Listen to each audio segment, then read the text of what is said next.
Class 12th में कैमरे में बंद अपाहिज कविता हम लोग पढ़ चुके हैं। अब इस कविता से संबंधित प्रश्न उत्तर एक बार देख लेते हैं। प्रश्न नंबर 1 है, कविता में कुछ पंक्तियाँ कोष्ठकों में रखी गई हैं, आपकी समझ में इसका क्या औचित्य है। जैसे कविता पढ़ते समय कहीं लिखा है ना कि कैमरा दिखाओ, इधर इधर कुछ बड़ा करके उन लाइनों को बोल रहा है कि कविता में कुछ पंक्तियाँ कोष्ठकों में रखी गई हैं, आपकी समझ में इसका क्या औचित्य है, इसका क्या महत्व है।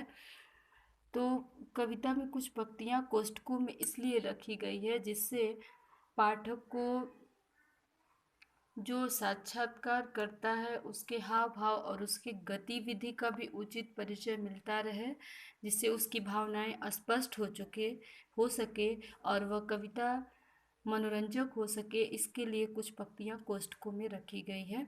अगला प्रश्न नंबर 2 दिया है, कैमरे में बंद अपाहिज करुणा के मुखौटे में छिपी क्रूरता की कविता है, विचार कीजिए।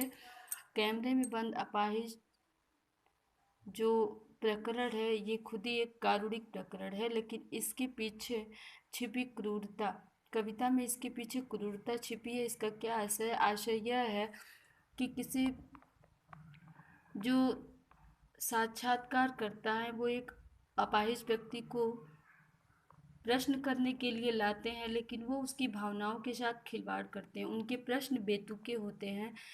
ये प्रश्न इतने चुभते हैं कि परेशान होकर के अपाहिज रोने लगता है। प्रश्न पूछने का तरीका इतनी तीव्रता से है कि सामने वाले व्यक्ति को सोचने का भी अवसर नहीं मिलता है। इसलिए कैमरे में बंद अपाहिज करुणा के मुखौटे में छिपी क्रूरता की कविता है, क्योंकि इसमें अपाहिज व्यक्ति की भावनाओं के साथ खिलवाड़ किया जाता है। उसकी भावनाओं का उचित सम्मान नहीं होता, ना ही उस व्यक्ति के अपंगता को सम्मान दिया जाता है। आगे दिया प्रश्न नंबर 3, हम समर्थ, शक्तिमान और हम एक दुर्बल को लाएंगे, पंक्ति के माध्यम से कवि ने क्या व्यंग किया है। तो कवि ने ये व्यंग किया है, क्योंकि इस कविता का नाम ही है कैमरे में बंद अपाहिज, और उस कविता की शुरुआत होती है, हम समर्थ और शक्तिमान हम एक दुर्बल को लाएंगे। ये पंक्ति बताता है कि जिसको हम ला रहे हैं उसका सम्मान नहीं दिखा रहे हैं। उसमें ये बता रहे हैं कि जो व्यक्ति लाए हैं वो हमसे असमर्थ है, हमसे कमज़ोर है, और हम उसकी व्यथा को आप लोगों के समक्ष प्रस्तुत करते हैं। ये कवि व्यंग कर रहा है कि मानव एक दूसरे मानव के असमर्थता का मजाक बनाता है। प्रश्न नंबर 4 दिया है, यदि शारीरिक रूप से चुनौती का सामना कर रहे व्यक्ति और दर्शक दोनों एक साथ रोने लगेंगे तो उससे प्राप्तकर्ता का कौन सा उद्देश्य पूरा होगा। तो यदि शारीरिक रूप से चुनौती कर रहे व्यक्ति और दर्शक दोनों एक साथ रोने लगेंगे तो इससे कार्यक्रम को प्रसिद्धि मिलेगी और कार्यक्रम का जो निर्देशन कर रहा हो उसकी लोकप्रियता बढ़ जाएगी।